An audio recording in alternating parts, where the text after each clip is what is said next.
નમસ્કાર ગુજરાત. આજના મુખ્ય સમાચારની અંદર અંબાલાલ પટેલની ઉત્તરાયણને લઈને સૌથી મોટી આગાહી, ગુજરાતના મુખ્યમંત્રીની સૌથી મોટી જાહેરાત, વીસી ઓપરેટરને મળશે યુનિટ દીઠ 20 રૂપિયા, દીકરીઓને મળશે 50,000 રૂપિયાની સ્કોલરશીપ, ખેડૂતો માટે આવી ગઈ છે ખુશ ખબર, મોબાઈલ ખરીદવા માટે મળશે સબસિડી, 31 તારીખ પહેલા કરી લેજો આ કાર્ય પૂર્ણ, રાશન કાર્ડ ધારકો આપે ધ્યાન, જનધન ખાતાને લઈને સૌથી મોટા સમાચાર, બેંક એટીએમને લઈને નવા નિયમો, પીએમ આવાસ યોજનામાં અરજી કરવાની છેલ્લી તક, વાહન ચાલકો માટે ટ્રાફિકના નવા નિયમો, ગુજરાતવાસીઓ માટે ગુજરાતના મુખ્યમંત્રીની સૌથી મોટી જાહેરાત, સરકાર આપશે 50,000 રૂપિયાની લોન, ખેડૂતો માટે નવા નિયમો, યુવાનોને મળશે 8,000 રૂપિયાની સહાય, જાણો કઈ તારીખે ખેડૂતોના ખાતામાં જમા થશે ₹2,000નો 22મો હપ્તો, પરેશભાઈએ કહ્યું એટલે પાકું, હવે મહા આંદોલન થશે, ખેડૂતોનું દેવું માફ થશે, મહિલાઓને મળશે 5,000 રૂપિયા, ઘરઘંટી ખરીદવા માટે મળશે 20,000 રૂપિયાની ભેટ, આધાર કાર્ડ પાન કાર્ડ ધારકો આપે ધ્યાન, એસબીઆઈમાં ખાતું હશે તો ખેડૂતોને મળશે 3 લાખ રૂપિયા સુધીની કૃષિ લોન, મહિલાઓને મળશે 2 લાખ રૂપિયા સુધીની આર્થિક સહાય, સોના ચાંદીના ભાવમાં થયો છે વધારો, અને આજના સૌથી મોટા ખેડૂત ઉપયોગી સમાચાર જાણીશું આજના આ વિડીયોની અંદર. મિત્રો, દરેક સમાચાર દરેક માહિતી જણાવીએ એ પહેલા ગુજરાતના જે પણ મિત્રો ચેનલ ઉપર જો પહેલી વાર આવ્યા હોય તો મિત્રો ખાસ કરીને વિડીયોને એક લાઇક કરી ચેનલને સબસ્ક્રાઇબ કરવાનું ભૂલતા નહીં. સાથે આજનો આ વિડીયો છે જેને અંત સુધી જોતા રહેજો. સૌથી પહેલા મિત્રો અત્યારના તાજા અને નવા હવામાન સમાચાર ઉપર નજર કરીએ તો અંબાલાલ પટેલની ઉત્તરાયણને લઈને સૌથી મોટી આગાહી. ગુજરાતના જાણીતા હવામાન નિષ્ણાત અંબાલાલ પટેલ દ્વારા રાજ્યમાં ડિસેમ્બર મહિનામાં આગામી સમયમાં કેવી ઠંડી રહેશે, ક્યારે માવઠાની શક્યતા છે તે અંગે આગાહી વ્યક્ત કરી છે. અંબાલાલ પટેલે વધુમાં જણાવ્યું છે કે હાલ એક નબળો પશ્ચિમી વિક્ષેપ સક્રિય છે જે ધીમે ધીમે હટી જતા ગુજરાત રાજ્યમાં ઠંડીનો ચમકારો વધશે. એટલું જ નહીં, ડિસેમ્બર મહિનાના અંતમાં એટલે કે 24 લઈને 30 ડિસેમ્બર દરમિયાન ગુજરાત રાજ્યમાં કેટલાક ભાગોમાં કમોસમી વરસાદ માવઠું થવાની પણ સંભાવના છે, જે ખેડૂતો માટે ચિંતાનો વિષય બની શકે છે. જ્યારે ઉત્તરાયણમાં પણ ઠંડા પવનોનો અનુભવ હવામાન નિષ્ણાતના મતે ખાસ કરીને ઉત્તરાયણ પર્વ દરમિયાન પવનની ગતિ સારી રહેવાની શક્યતા છે અને ઠંડા પવનોનો અનુભવ ગુજરાતવાસીઓને થશે. મિત્રો, ત્યાં પછીના સમાચાર ઉપર નજર કરીએ તો ગુજરાતના મુખ્યમંત્રીની સૌથી મોટી જાહેરાત, ગુજરાત સરકારે ગ્રામીણ વિસ્તારમાં ઈ સેવાઓ પૂરી પાડવા માટે ઈ ગ્રામ વિશ્વગ્રામ યોજના શરૂ કરી છે. ગુજરાતના મુખ્યમંત્રી ભૂપેન્દ્ર પટેલે શુક્રવારે જણાવ્યું હતું કે સરકારે નિર્ણય લીધો છે કે ગ્રામીણ કોમ્પ્યુટર ઉદ્યોગ સાહસિક તરીકે કામ કરતા ગ્રામીણ યુવાનોને હવે દરેક કાર્ય માટે ઓછામાં ઓછા 20 રૂપિયા મળશે. મુખ્યમંત્રીએ એ પણ જણાવ્યું કે રાજ્ય સરકારે ગ્રામીણ વિસ્તારમાં રહેતા નાગરિકોને શહેરી વિસ્તારમાં જેવી ઈ સેવાઓ અને માહિતી ટેકનોલોજી પૂરી પાડવા માટે ઈ ગ્રામ વિશ્વગ્રામ યોજના લાગુ કરી છે. આ યોજનામાં 7/12 ના દસ્તાવેજો, આધાર કાર્ડ, ખેડૂત નોંધણી, ટેકાના ભાવે કૃષિ પેદાશો ખરીદવા, જન્મ અને મૃત્યુ પ્રમાણપત્ર, આવક પ્રમાણપત્ર આપવા અને રાશન કાર્ડમાં ફેરફારો માટે ફોર્મ ભરવા જેવી સેવાઓનો સમાવેશ થાય છે. આ ઉપરાંત રાજ્ય સરકારના વિવિધ વિભાગો વિવિધ યોજનાઓ માટે ડેટા એન્ટ્રીનું કામ વિલેજ કોમ્પ્યુટર ઉદ્યોગ સાહસિકોને સોંપે છે. સંબંધિત વિભાગ દરેક કામ માટે પ્રતિ યુનિટ કમિશન નક્કી કરે છે. મિત્રો, ત્યાં પછીના સમાચાર ઉપર નજર કરીએ તો ગુજરાત સરકાર દ્વારા આર્થિક રીતે નબળા વર્ગની દીકરીઓના લગ્ન પ્રસંગે મદદરૂપ થવા માટે કુંવરબાઈનું મામેરું યોજના ચલાવવામાં આવે છે. આ યોજના હેઠળ સામાજિક ન્યાય અને અધિકારિતા વિભાગ દ્વારા લાયક લાભાર્થી કન્યાને 12,000 રૂપિયાની આર્થિક સહાય મળશે. આ માટે અરજદારે ઈ સમાજ કલ્યાણ પોર્ટલ પર ઓનલાઈન અરજી કરવાની રહેશે. આ યોજના અનુસૂચિત જાતિ, જનજાતિ અને અન્ય પછાત વર્ગના પરિવારો માટે આશીર્વાદ રૂપ સાબિત થઈ છે. મિત્રો, ત્યાં પછીના સમાચાર ઉપર નજર કરીએ તો પરેશભાઈએ કહ્યું એટલે પાકું, હવે મહા આંદોલન થશે. વડાપ્રધાન તરીકે મનમોહન સિંહે ખેડૂતોનું દેવું કરીને બતાવ્યું હતું, તો શું મોદી સરકાર પણ શું ખેડૂતોના દેવા માફ કરશે? કારણ કે 3 માંગણીઓને લઈને પરેશભાઈ ગોસ્વામી આંદોલન ઉપર ઉતર્યા છે. શું મિત્રો ખરેખર ગુજરાતના ખેડૂતોનું દેવમાપ થવું જોઈએ કે ના થવું જોઈએ? ખાસ કરીને નીચે કોમેન્ટ બોક્સમાં જરૂરથી જણાવી આપજો. શું મિત્રો તમે પણ પરેશભાઈ ગોસ્વામીની સાથે છો? એ પણ ખાસ નીચે કોમેન્ટ બોક્સમાં જણાવી આપજો. મિત્રો તે પછીના સમાચાર ઉપર નજર કરીએ તો દીકરીઓને મળશે 50,000 રૂપિયાની શિષ્યવૃત્તિ. નમો લક્ષ્મી યોજના હેઠળ ધોરણ 9 અને 10માં ભણતી દીકરીઓને 20,000 રૂપિયા અને ધોરણ 11 અને 12માં અભ્યાસ કરતી દીકરીઓને 30,000 રૂપિયાની સહાય મળવાપાત્ર રહેશે. આ સહાય દર મહિને લાભાર્થીઓના ખાતામાં જમા કરવામાં આવશે, જેમાં ધોરણ 9 અને 10માં અભ્યાસ કરતી દીકરીઓને 500 રૂપિયા, ધોરણ 11 અને 12માં અભ્યાસ કરતી દીકરીઓને 750 રૂપિયા મળશે, જ્યારે બાકીની રકમ સંબંધિત બોર્ડની પરીક્ષાઓ પાસ કર્યા પછી જમા કરવામાં આવશે. આ યોજના હેઠળ સરકારી અનુદાનિત અથવા તો RTE હેઠળ ધોરણ 8માં અભ્યાસ પૂર્ણ કર્યા હોય અને કુટુંબની વાર્ષિક આવક 6 લાખ રૂપિયા સુધીની હોય તેવા તમામ વિદ્યાર્થીનીઓને આ યોજના અંતર્ગત એટલે કે નમો લક્ષ્મી યોજના અંતર્ગત 50,000 રૂપિયા સુધીની ટોટલ સ્કોલરશિપ ધોરણ 9, 10, 11 અને 12 ટોટલ 4 વર્ષના સમયગાળા દરમિયાન દીકરીઓને 50,000 રૂપિયા સુધીની સહાય છે મળવાપાત્ર રહેશે. મિત્રો ત્યાં પછીના સમાચાર ઉપર નજર કરીએ તો ખેડૂતો માટે આઈ ખેડૂત પોર્ટલ શરૂ કરવામાં આવ્યું છે. રાજ્ય સરકાર દ્વારા નાગરિકોને સરકારની તમામ યોજનાઓની માહિતી આંગળીના ટેરવે ઉપલબ્ધ થઈ શકે તે માટે મારી યોજના પોર્ટલ શરૂ કરવામાં આવ્યું છે. આ પોર્ટલ પર રાજ્ય સરકારની તમામ યોજનાઓની માહિતી, અરજી કરવાની લિંક, જરૂરી લાયકાતો સંબંધિત માહિતી વિગતો મળી જશે. મારી યોજના હેઠળ સ્માર્ટફોન ખરીદવા માટે સહાય યોજનાની માહિતી આપવામાં આવી છે. કૃષિ ક્ષેત્રે પ્રતિદિન ડિજિટલ સેવાઓનો વ્યાપ વધી રહ્યો છે. કૃષિ ક્ષેત્રે ડગલે ને પગલે ખેડૂતો IT ટેકનોલોજીના ઉપયોગ થકી અદ્યતન તકનીકો અપનાવી રહ્યા છે, આવકમાં વધારો મેળવી રહ્યા છે. ગુજરાત સરકારના કૃષિ, ખેડૂત કલ્યાણ અને સહકાર વિભાગ હેઠળ સ્માર્ટફોનની ખરીદી માટે સહાય યોજના અમલમાં મૂકી છે. તો ખેડૂતોને સ્માર્ટફોનની ખરીદી કરવા માટે 40% અથવા તો 6,000 રૂપિયા સુધીની સબસિડી છે એ મળવાપાત્ર રહેશે. મિત્રો તે પછીના સમાચાર ઉપર નજર કરીએ તો સૌથી મોટા સમાચાર સામે આવી રહ્યા છે. 31 તારીખ પહેલા કરી લેજો આ કાર્ય પૂર્ણ. PM આવાસ યોજનામાં અરજી કરવાની અરજદારો માટે છેલ્લી તક. જે લોકો પોતાનું ઘર બનાવવા માંગે છે, પ્રધાનમંત્રી આવાસ યોજના હેઠળ ₹2.5 લાખ સુધીની સરકારી સહાય મેળવવા માંગે છે તેવા અરજદારોએ અરજી કરવાની રહેશે અને તેના માટે અરજી કરવાની છેલ્લી તારીખ છે જાહેર કરવામાં આવી છે. આ યોજનામાં અરજી કરવાની અંતિમ તારીખ 31 ડિસેમ્બર નક્કી થઈ છે. આ માટે જરૂરી દસ્તાવેજો આધાર કાર્ડ, આવકનું પ્રમાણપત્ર, નિવાસ પ્રમાણપત્રનો સમાવેશ પણ થયો છે. મિત્રો ત્યાં પછીના સમાચાર ઉપર નજર કરીએ તો હાલ સૌથી મોટા સમાચાર સામે આવી રહ્યા છે. SBIમાં ખાતું ખોલાવવા પર ખેડૂતોને મળી શકે છે 3 લાખ રૂપિયા સુધીની કૃષિ લોન. ખેડૂતોને મદદ કરવા માટે કેન્દ્ર સરકાર કિસાન ક્રેડિટ કાર્ડ યોજના ચલાવે છે, જે હેઠળ SBI અથવા તો અન્ય કોઈ બેંકમાં એકાઉન્ટ ખેડૂતોનું હોય તો ખેડૂતોને પોસાય તેવા વ્યાજ દરે એટલે કે 3 લાખ રૂપિયા સુધીની કૃષિ લોન મળશે. આ યોજના દ્વારા ખેડૂતો મહત્તમ 7%ના વ્યાજ દરે 3 લાખ રૂપિયા સુધીની લોન લઈ શકે છે.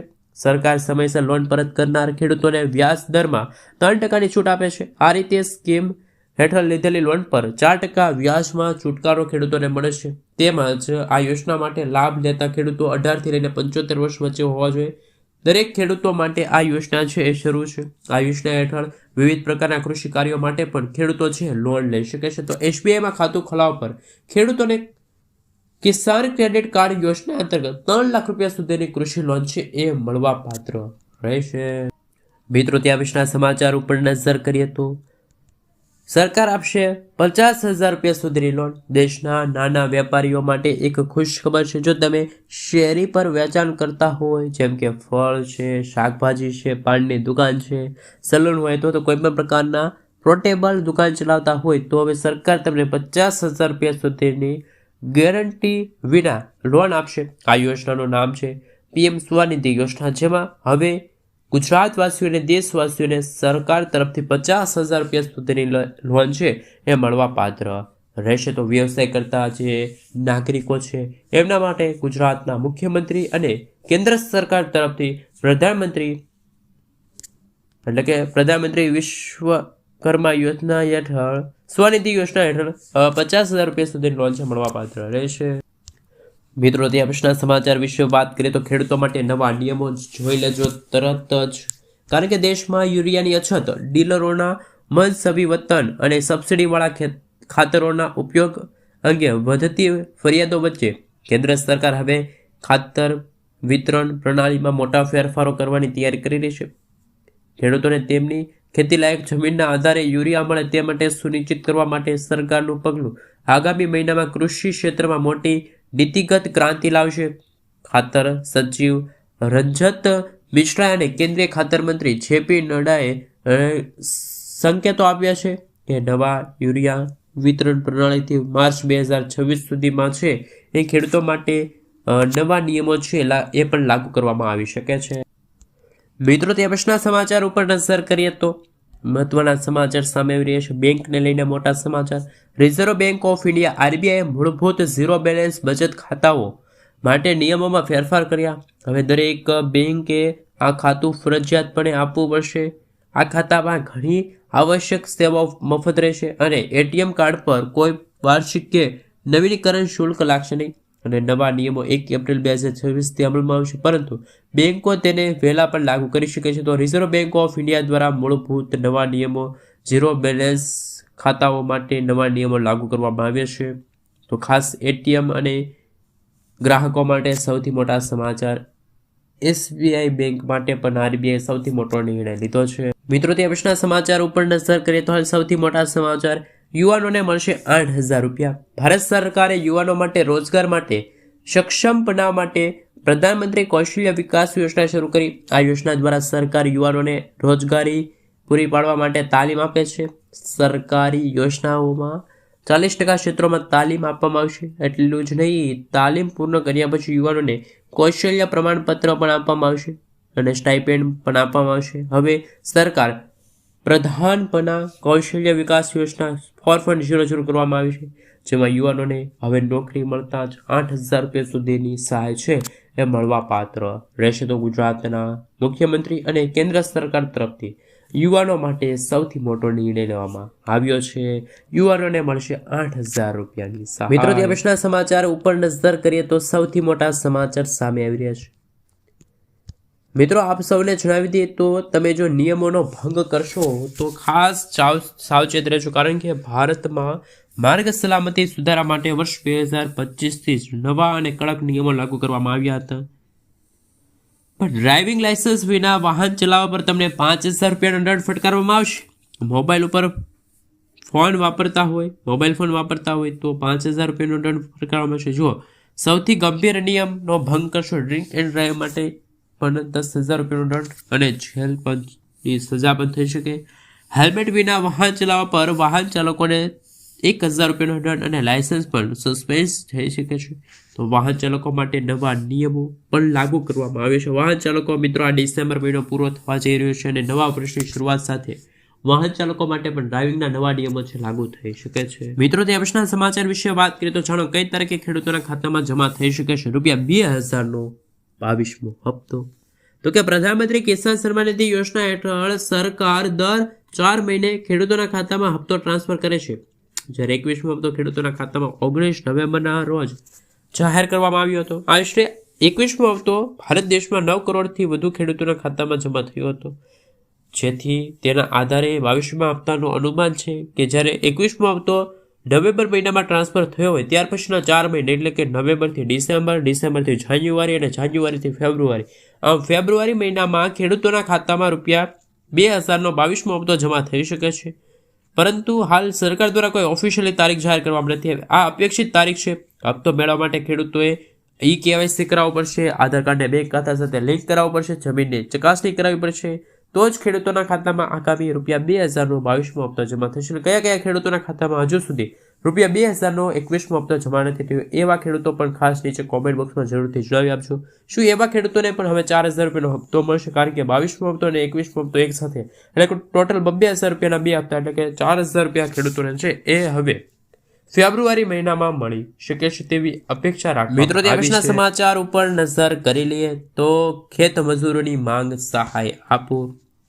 ગોંડલ પંથકમાં ભાગ્યા તરીકે ખેતી કામ કરતા મધ્યપ્રદેશના હજારો ખેત મજૂરોએ માવઠાના કારણે પાકને થયેલા નુકસાન અંગે ખેડૂતોને અપાયેલી આર્થિક સહાય પર માફક તેઓને પણ સહાય આપવાની માંગ કરી. મિત્રો આપણે જણાવી દઈએ તો કે ગોંડલમાં રેલી કાઢીને પ્રાંત અધિકારીને આવેદનપત્ર આપ્યું. આદિવાસી પરિવાર મજદૂર સંગઠન દ્વારા જણાવ્યું કે સૌરાષ્ટ્રભરમાં હજારો આદિવાસી પરિવારો માટે ખેડૂતો માટે ભાગ્ય તરીકે ખેતી કામ કરે છે. કમોસમી વરસાદના કારણે ખેતીમાં થયેલા નુકસાન અંગે ખેડૂતોને સહાય મળવી અને આદિવાસી ખેતમજૂરોને કોઈ સહાય ન મળી. મધ્યપ્રદેશથી પેટીયું રળતા આવતા આદિવાસી પરિવારો વતનમાં કર્જ કરીને મોટી આશાઓએ 2 પૈસા કમાવા માટે અહીં આવતા હોય છે, ત્યારે કમોસમી વરસાદે તેમની મહેનત પર પાણી ફેરવી દીધું છે. સંગઠનમાં જણાવ્યું હતું કે આદિવાસી મજૂરો સાથે ભેદભાવ રાખ્યા છે. પરિવારો માટે શૌચાલયની સુવિધા પણ નથી અને બાળકોને સ્કૂલમાં ભણવા પણ મુશ્કેલ જણાય છે. મિત્રો ત્યાં પછીના સમાચાર ઉપર નજર કરીએ તો સોના ચાંદીના ભાવમાં થયો છે વધારો. બુલેટિન ડેટા અનુસાર અમદાવાદમાં સોનાના ભાવમાં વધારો જોવા મળ્યો. સમગ્ર ભારતમાં સોનાના ભાવમાં વધારો થઈ ગયો છે. અમદાવાદમાં 24 કેરેટ સોનાના ભાવ 1,30,730 રૂપિયા પ્રતિ 10 ગ્રામે પહોંચ્યો, જ્યારે 8 ડિસેમ્બરના રોજ 190 રૂપિયામાં વધારો થયો હતો. શહેરમાં 22 કેરેટ સોનાનો ભાવ 1,19,000 રૂપિયા પ્રતિ 10 ગ્રામ છે, જ્યારે 18 કેરેટ સોનાનો ભાવ 98,000 રૂપિયા પ્રતિ 10 ગ્રામે જોવા મળી રહ્યો છે. આમ દિવસે દિવસે સોના ચાંદીના ભાવમાં પણ ભારે વધારો થઈ રહ્યો હોય તેવા આંકડા સામે આવી રહ્યા છે. મિત્રો ત્યાં પછીના સમાચાર ઉપર નજર કરીએ તો હાલ સૌથી મોટા સમાચાર સામે આવી રહ્યા છે. મહિલાઓને મળશે 5,000 રૂપિયા. પ્રધાનમંત્રી માતૃવંદના યોજના હેઠળ સરકાર માતા બનતી મહિલાઓને નાણાકીય સહાય પૂરી પાડે છે. આ યોજના હેઠળ પહેલીવાર માતા બનનારી મહિલાઓને 5,000 રૂપિયાની સહાય મળશે. બીજી વાર દીકરીને જન્મ મળશે તો સરકાર આપશે 6,000 રૂપિયા. આમ તમે ઓનલાઈન અરજી કરી શકો છો. તમે આંગણવાડી કેન્દ્ર અથવા તો આરોગ્ય કેન્દ્રમાં પણ ફોર્મ સબમિટ કરાવી શકો છો. તો મહિલાઓને હવે મળશે 5,000 રૂપિયા. પ્રધાનમંત્રી માતૃવંદના યોજના અંતર્ગત સગર્ભા અને માતાઓને સશક્ત કરીને મોદી સરકારે સૌથી મોટી જાહેરાત કરી છે. મિત્રો ત્યાં પછીના સમાચાર ઉપર નજર કરીએ તો ઘરગથ્થે ખરીદવા માટે મળશે 20,000 રૂપિયાની ભેટ. ગુજરાત સરકાર દ્વારા માનવ કલ્યાણ યોજના અંતર્ગત વિવિધ સ્વરોજગાર લક્ષી યોજના અમલમાં મૂકવામાં આવી છે. આ યોજનાનો મુખ્ય ઉદ્દેશ રાજ્યના નાગરિક, ખાસ કરીને આર્થિક રીતે પછાત અને નબળા વર્ગના રોજગારને તકો પૂરી પાડવા માટે, જીવન ધોરણ સુધારવા માટે આ યોજના લાગુ કરવામાં આવી છે. તો જેમાં ઘરઘંટી ખરીદવા માટે મળશે 20,000 રૂપિયા ભેટ અને અરજી કરવા માટે અરજદાર ગુજરાત રાજ્યનો કાયમી રહેવાસી હોવો જોઈએ. અરજદારની વાર્ષિક આવક પણ મિત્રો 1 લાખ રૂપિયાથી ઓછી હોવી જોઈએ. અને ખાસ મિત્રો આ યોજના અંતર્ગત તમારે આધાર કાર્ડ, પાન કાર્ડ આ સાથે મિત્રો જરૂરી દસ્તાવેજો સાથે તમારે ઓનલાઈન અરજી છે એ પણ તમે મિત્રો ત્યાર પછીના સમાચાર ઉપર નજર કરીએ તો સરકાર આપશે 25,000 રૂપિયા સુધીની ભેટ. તો મિત્રો વાત કરીએ તો ગુજરાત સરકાર દ્વારા શરૂ કરવામાં આવેલી 2 વ્હીલર સહાય યોજના અથવા તો બાઇક સહાય યોજના એ રાજ્યમાં વાયુ પ્રદૂષણને ઘટાડવા અને વીજળીથી ચાલતા વાહનોનો ઉપયોગને પ્રોત્સાહન આપવા માટે એક મહત્વપૂર્ણ નિર્ણય છે. આ યોજના વર્ષ 2020માં તત્કાલીન મુખ્યમંત્રી વિજયભાઈ રૂપાણી દ્વારા શરૂ કરવામાં આવી હતી. પ્રધાનમંત્રી નરેન્દ્ર મોદીના 70મા જન્મદિવસની ઉજવણી તરીકે પંચશીલ ભેટ તરીકે રજૂ કરવામાં આવી હતી. 2 વ્હીલર સહાય યોજનામાં જરૂરી દસ્તાવેજો Aadhaar card, ration card, bank passbook, driving licence, શાળા કોલેજ આઈડી, વિદ્યાર્થીઓ માટે આવક પ્રમાણપત્ર, મજૂરો માટે નક્કી કરવામાં આવ્યું છે. તો હવે બાઇક ખરીદવા માટે મળશે સરકાર તરફથી. મિત્રો ત્યાં પછીના સમાચાર ઉપર નજર કરીએ તો હાલ સૌથી મોટા સમાચાર સામે આવી રહ્યા છે. તો કે ખેડૂતોને શું ખરેખર મળશે 36,000 રૂપિયા સુધીની વાર્ષિક ભેટ? કારણ કે વાત કરીએ તો સરકાર ખેડૂતોને આર્થિક અને સામાજિક વિકાસ માટે ઘણા બધા માટે નવી યોજનાઓ શરૂ કરતી હોય છે. એવી જ એક મહત્વપૂર્ણ યોજના છે પીએમ કિસાન માનધન યોજના, જેમાં ખેડૂતોને વૃદ્ધાવસ્થામાં દર મહિને 3,000 રૂપિયા પેન્શન મળશે, એટલે કે વર્ષના 36,000 રૂપિયા મળશે. અને આ યોજનામાં ખેતી કરતા ખેડૂત મિત્રો છે, નાની જમીન ધરાવતા ખેડૂત મિત્રો છે, યોજના અંતર્ગત સહાય મેળવી શકે છે. વર્ષમાં 36,000 રૂપિયા મળી શકે છે. યોજનામાં જોડવા માટે ખેડૂતોની ઉંમર 40 લઈને મિત્રો જો વાત કરીએ તો ઓછામાં ઓછી 18 વર્ષના મહત્તમ 40 વર્ષ સુધીની ઉંમર હોય તો તેવા ખેડૂતો આ યોજના પીએમ માનધન યોજના અંતર્ગત અરજી નોંધાવી શકે છે. મિત્રો ત્યાં પછીના સમાચાર ઉપર નજર કરીએ તો જનધન ખાતાને લઈને સૌથી મોટા સમાચાર. પ્રધાનમંત્રી જનધન યોજનાના લાભાર્થીઓની સંખ્યા હાલ જો વાત કરીએ તો 58.11 કરોડ પર પહોંચી છે, જેમાં 2.74 લાખ કરોડ રૂપિયા છે એ જમા છે. નાણાકીય સેવાના વિભાગના સચિવ એમ નાગારાજુએ જણાવ્યું હતું કે ચાલુ નાણાકીય વર્ષ એટલે કે ડીબીટી દ્વારા 3.68 કરોડ રૂપિયા ટ્રાન્સફર થયા છે. 68.78.2% ખાતા ગ્રામીણ અને અર્ધ શહેરી વિસ્તારમાં છે, જ્યારે 50% છે એ મહિલાઓના ખાતા જનધન ખાતામાં ખોલાવવામાં આવ્યા છે.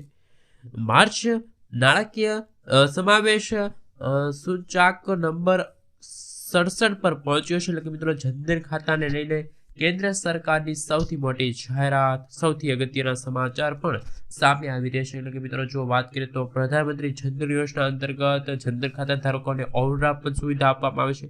આ સાથે જો વાત કરવામાં આવે તો મિત્રો જનધન ખાતા ધારકોમાં ઝીરો બેલેન્સ હોય તો પણ તમે એકાઉન્ટ છે ખોલાવી શકો છો.